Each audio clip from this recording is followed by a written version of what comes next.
There's so much food. There's so much food, and it's great.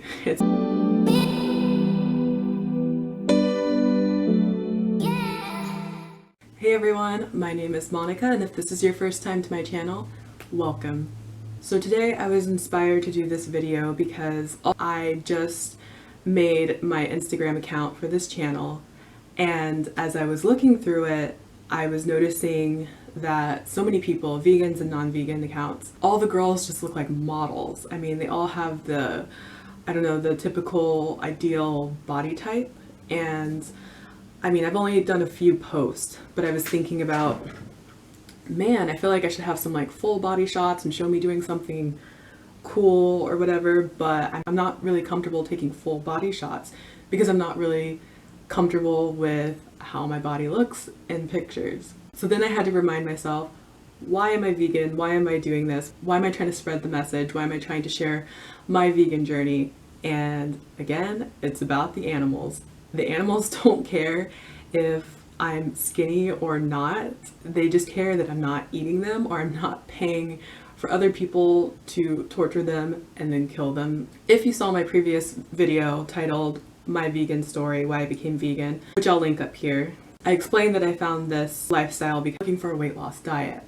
And even though I've been on it for 3 years, I haven't really had any weight loss. And I'm just hoping that people won't see certain vegans and think, ooh, all vegans are skinny. Like, I want to be vegan just for that because, you know, our bodies are all different.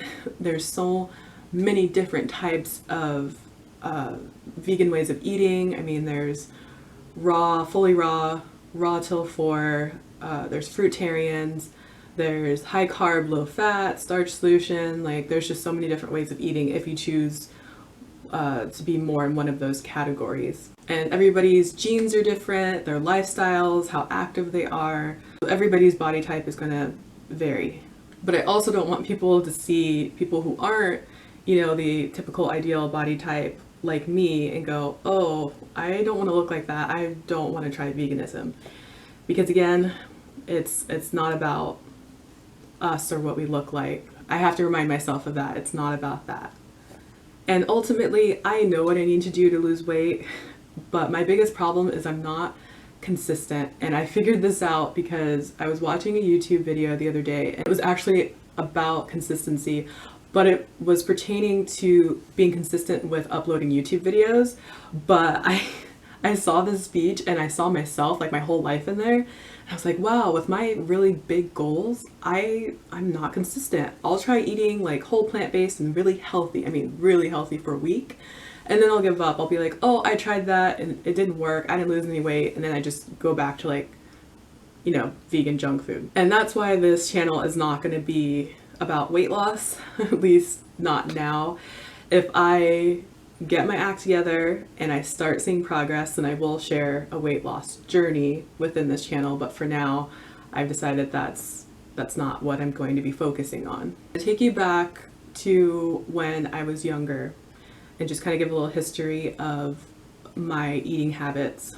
When I was younger, I was raised by a single mom, and I love her so much, but she suffered from depression, and we also didn't have a lot of money growing up. So with her depression and not being able to cook food as often, plus not having a lot of money, we ate fast food a lot. I'm talking like almost every single night we would go to McDonald's or Burger King.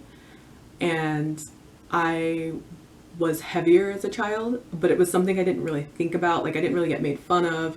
I'm 5'10", so I carry my weight a little bit different than if I was a little bit shorter. And it was something that never bothered me. I never thought about it. I didn't really have body issues, I would say. And then as I became a teenager, my eating habits changed a little bit. Like, I just wasn't eating as much. I wasn't consciously doing that. I just would eat when I was hungry. It was more like intuitive eating. And I had lost a bunch of weight. That was my ideal body type probably from the time I was about 15 to 18. I was really, really happy with my body. And at this point, my mom, you know, kind of got out of her depression and she went the extreme route of having us eat super healthy to the point where everything tasted like cardboard to me, and I did not like it, especially compared to the way I was eating before, which was just a lot of, fast food, which is high in sugar and salt and fat. And then when I moved out of the house, I had a job, my own money, so I decided I'm gonna eat whatever I want. I kind of relapsed and went back to the way I ate when I was really young, and I was going to fast food. I didn't like to cook. I didn't really know how to cook or take time to really learn. And I was eating out every day. I actually looked at some of my bank statements from a few years ago, and 2 or 3 times a day it was, McDonald's, KFC, Burger King, Applebee's, just Chili's, any place that served pretty unhealthy food. Like I was eating there probably more than once a week. And then when I turned 18, I got my first car. So I wasn't active. Before, I was walking everywhere, like miles a day, to get to my job, to get to school, to get to a friend's house, and I was taking the bus a lot. And so when I became 18 and I got my first car, I wasn't like physically active pretty much at all. I'd never done sports, and I wasn't into working out at this point. So my weight just started going up and up and up and up. And I cared, but I didn't care enough to make a change. I just wanted to eat whatever I wanted to eat. I never thought about, is this healthy, is this not healthy, or make any kind of conscious choices when it came to eating. It was just whatever. So when I found veganism, it really shifted my mindset, because this time I felt like if I want to harm my body and put a bunch of unhealthy food in my body, that's one thing. But if I'm contributing to the suffering of another living being, that's a whole nother thing. That's something that's just beyond me. When it came to, the animals, I was like, okay, I'm not putting any of my money towards this anymore.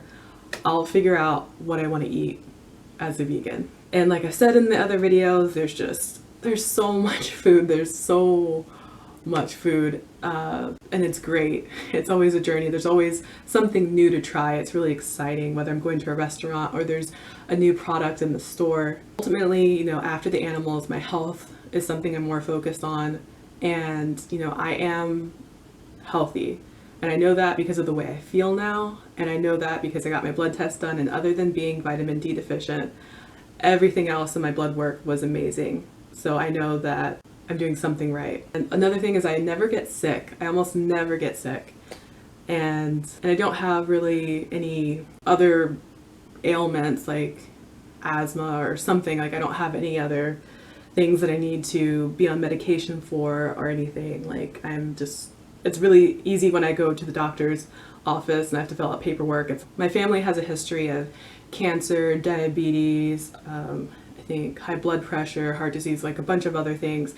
And that was something that scared me. I was like, I don't want to deal with that when I get older. And for the longest time before I became vegan, I thought that if those illnesses were in your family, you're automatically going to get it. There's nothing you can do to kind of try to prevent it or lower your risk. And I figured out that wasn't true. One of the biggest things it has to do with is what you're eating. And the last thing I want to say is I know body image is a huge thing, and I don't complain about how I feel about how I look. I know if I really want to change it, I can change it. There's really no point of complaining about it. That's just wasting time and energy that I could be focusing on improving myself instead of comparing myself to other people and feeling bad about myself. Just make sure to focus on what you do like about yourself. Of course, your personality, what you actually like on the inside, and also make sure to remember what you like on the outside. Like, for example, I really like my eyes. That's one of my best features, I think. So just remember to love yourself no matter what. I think that about wraps it up for what I wanted to say today. Thank you for watching this vlog, and if you want to see more vlogs or stories about my vegan journey, then make sure to hit the subscribe button and ring the notification bell so you can follow along with my journey. Hopefully I'll see you guys in the next video. Bye. Love you.